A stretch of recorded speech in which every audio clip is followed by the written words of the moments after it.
Hey guys, मैं रोहित मौर्य आप सभी का स्वागत करता हूं अपनी क्लास में। दोस्तों, आप देख रहे हैं बैक टू साइंस क्लासेस।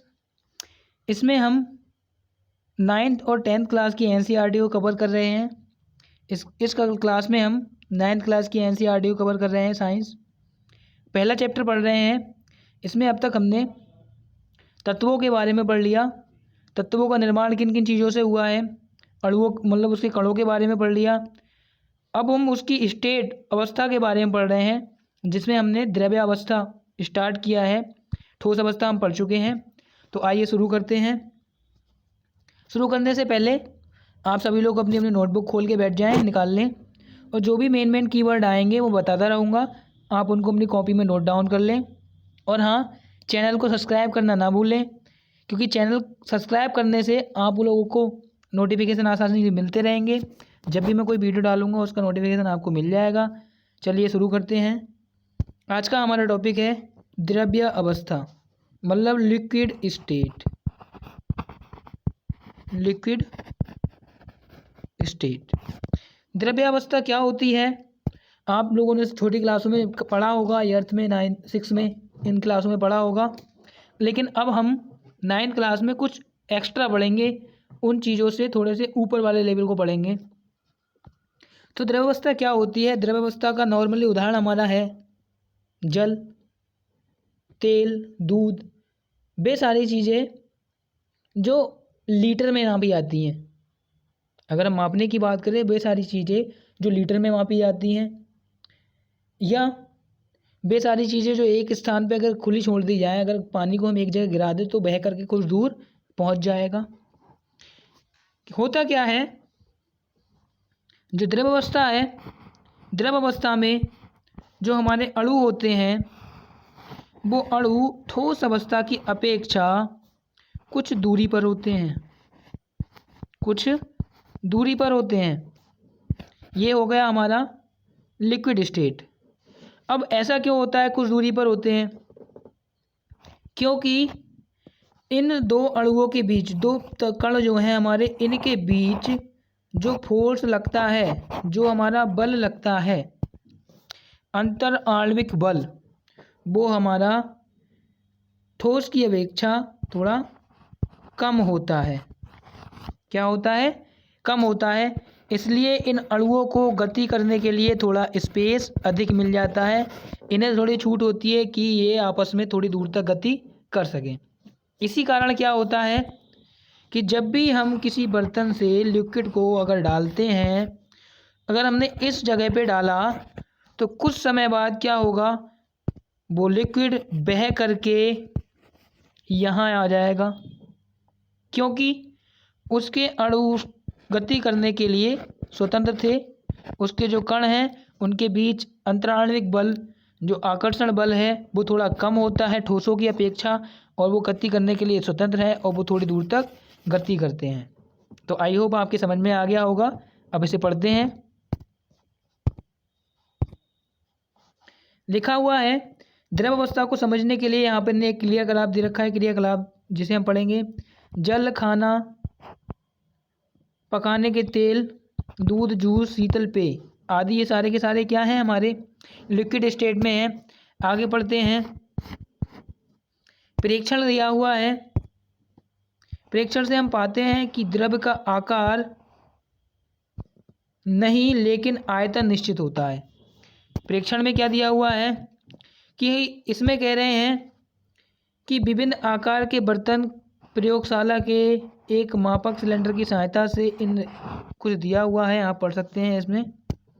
तो इसमें कहने का मतलब क्या है कि इनका जो प्रेक्षण आया है उसमें क्या कहा गया है कि लिक्विड जिस भी बर्तन में हम रखते हैं, जिस बर्तन में हम लिक्विड को रखते हैं, वो लिक्विड उस बर्तन की आकृति को ग्रहण कर लेता है। बिल्कुल सही बात है। हमारा पानी था, पानी कितना था? 1 लीटर। अब 1 लीटर पानी को हमने गिलास में ले लिया, रहा तो 1 ही लीटर, गिलास की आकृति ऐसी थी। लेकिन उसी 1 लीटर पानी को हमने एक बोतल में ले लिया। अब क्या हुआ, अभी इस आकृति का था, लेकिन जब बोतल के अंदर हमने पानी लिया तो उसकी आकृति बोतल की आकृति की हो गई।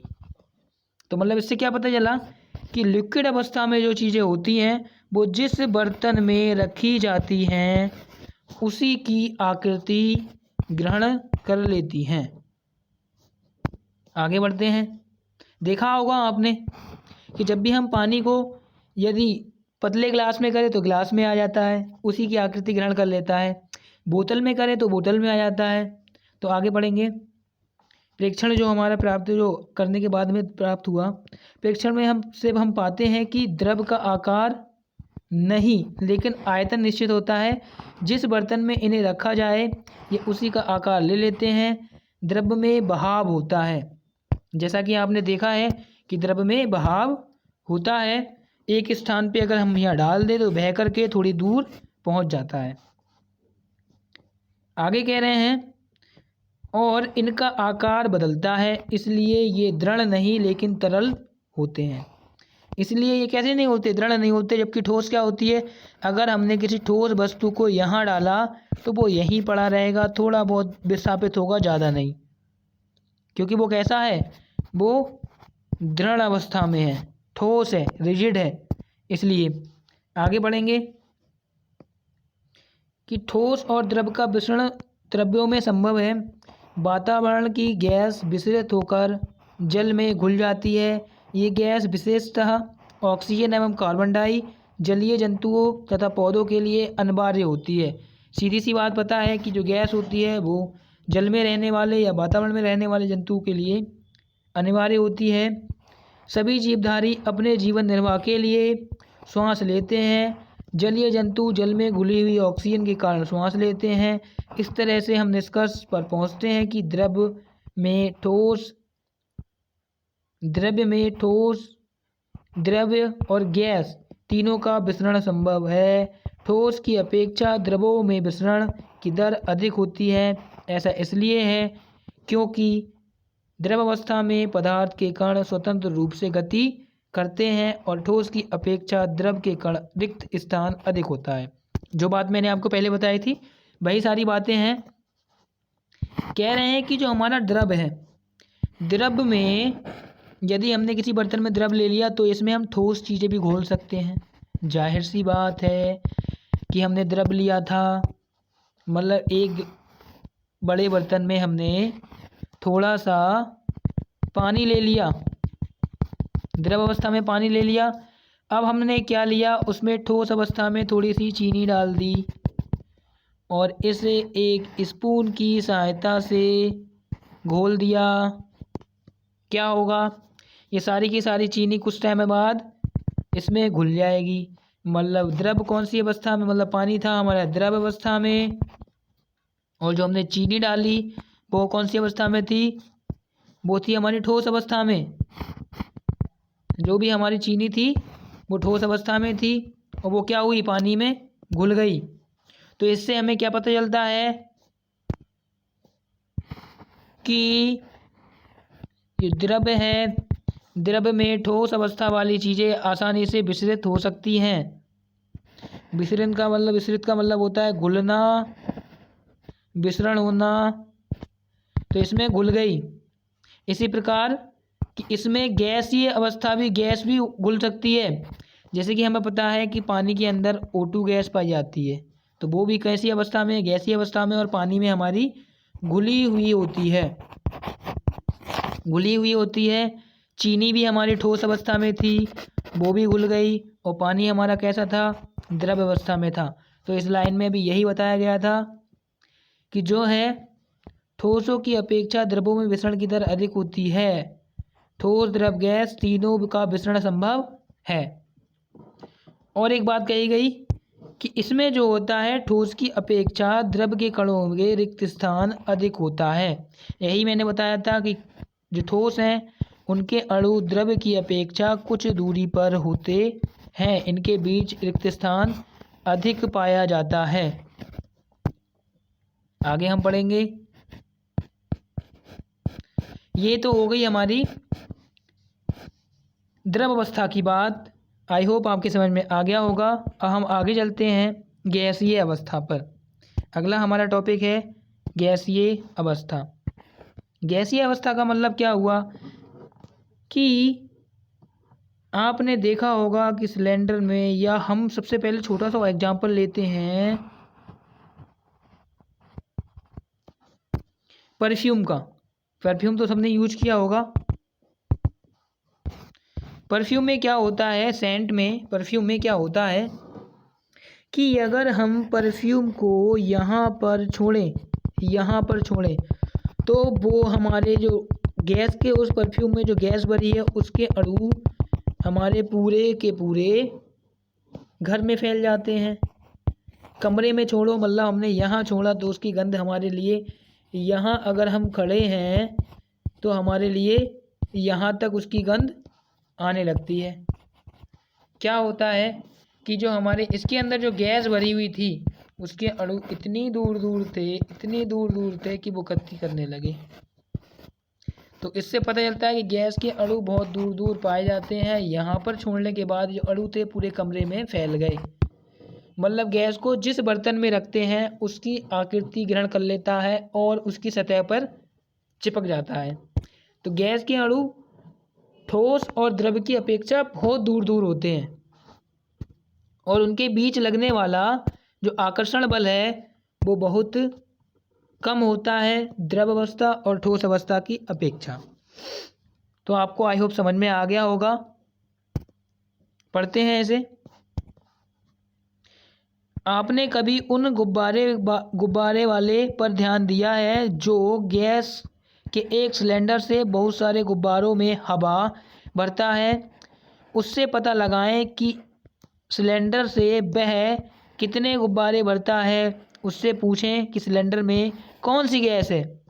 तो मैं आपको बता दूं कि जो सिलेंडर होता है उसमें हमारी हाइड्रोजन गैस भरी होती है, क्योंकि हाइड्रोजन गैस बहुत ही ज़्यादा हल्की होती है। इसमें एक क्रियाकलाप दिया हुआ है जो आप आसानी से कर सकते हैं, पढ़ लीजिए और इसे आसानी से कर लीजिए।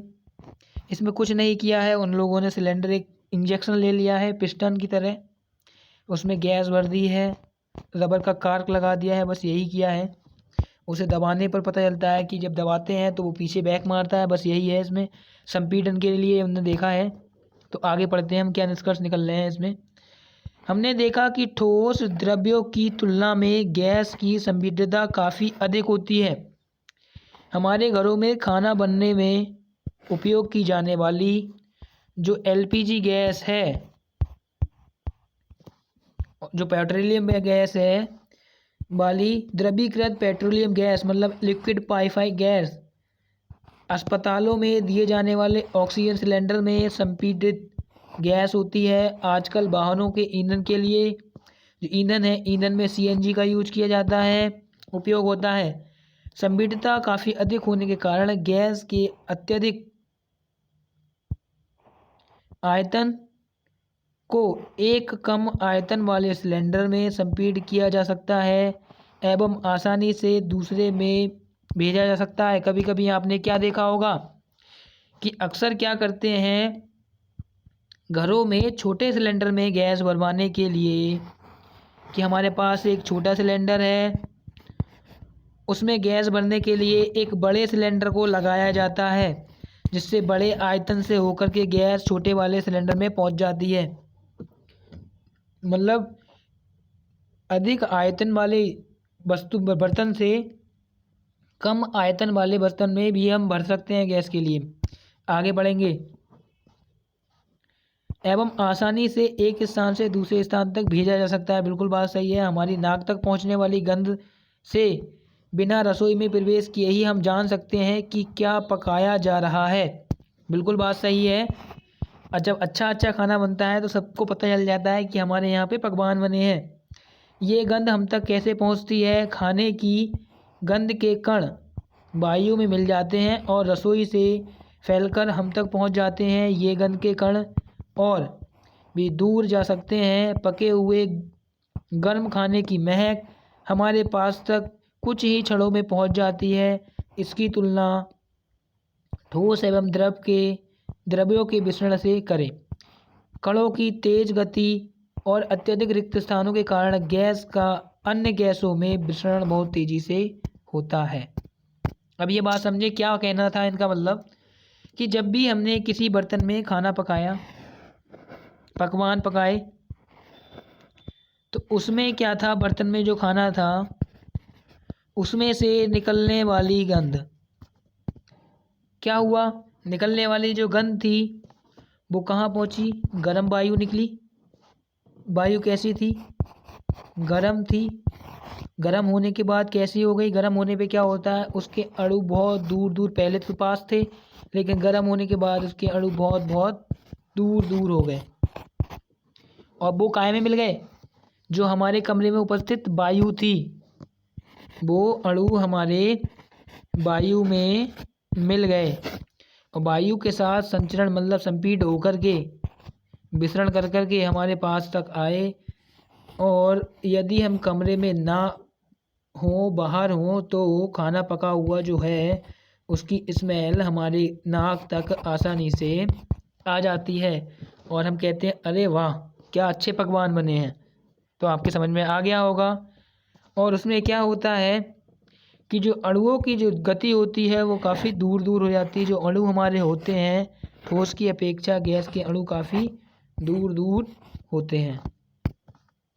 आगे देखते हैं, इसमें ये चित्र दिया गया है ठोस, द्रव्य और गैस। जो अभी हम अणुओं की बात कर रहे थे, आप यहाँ से समझ सकते हैं कि किसी भी ठोस का अणु, किसी भी ठोस के जो हमारे कण होते हैं वो काफ़ी पास पास होते हैं। इसी प्रकार द्रव में अणुओं की जो दूरी होती है थोड़ी अधिक दूरी पर होते हैं द्रव्यों के अणु, और इनके बीच आकर्षण बल थोड़ा कम लगता है ठोस की अपेक्षा। ठोस में सबसे अधिक आकर्षण बल लगता है। अगर हम गैसीय अवस्था की बात करें तो गैसीय अवस्था में गैस का जो बलून है, बलून के अंदर जो गैस भरी हुई है उसके अणु काफ़ी दूर दूर होते हैं। ये आपको समझ में आ गया होगा। तो आगे देखते हैं,